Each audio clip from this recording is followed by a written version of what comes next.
Սիրելի հայրենակիցներ, ինչպես Ռուբեն Վարդանյանը Բաքվից նշեց, շատ կարևոր մի հայտարարություն անելով, որ այն ինչ տեղի է ունենում հիմա չի կարող լինել խաղաղություն, ես ուզում եմ այդ մասին ևս խոսել և վերահաստատել և ասել, թե ինչու տեղի չի ունենում։ Այս երկու թեմաները իրար հետ սերտորեն կապված են։ Կապված են, որովհետև այդ մարդիկ խաղաղություն չլինելու, իրական խաղաղություն չլինելու և իրական անվտանգություն չլինելու գերիներն ու պատանդներն են։ Չկա և չի լինելու իրական խաղաղություն, որովհետև դրա իրական նախադրյալները չկան։ Խաղաղությունը մարդկանց, ժողովուրդների միջև համաձայնեցված է լինում, որի արդյունքում լինում է խաղաղություն։ Խաղաղությունը լինում է այն դեպքում, երբ որ երկու կողմն էլ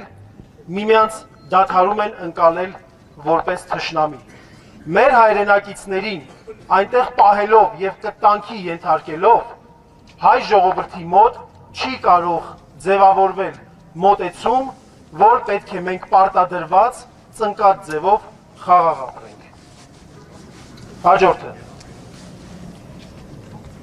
Ներկայացվեց, հայտարարվեց, որ այսպես կոչված խաղաղության տեքստը համաձայնեցված է, վերջնականացված է։ Ես հայտարարում եմ, որ տեքստը կազմողները չեն ներկայացնում իրենց ժողովուրդներին, ոչ Բաքվում, ոչ Երևանում։ Տեքստը խաղաղության համաձայնագրի մասին չէ, որովհետև դա համաձայնագիր չէ, այլ մի կողմի դիկտատ։ Այդ տեքստը ներառում է գերազանցապես ադրբեջանական պահանջներ և այնտեղ չկա ամենատարրականը, այնտեղ չկա գոնե գերիների, պատանդարվածների ազատ արձակումը։ Եվ վերջապես չի կարող լինել խաղաղություն, որովհետև իրական նպատակը, երկու կողմի համար էլ իրական նպատակը ոչ թե ժողովուրդների միջև խաղաղությունն է, այլ սեփական իշխանությունների պահպանումը։ Հանգամանք, որի գերին են այսօր Բաքվում պահվող և տանջվող մեր հայրենակիցները։ Շնորհակալություն։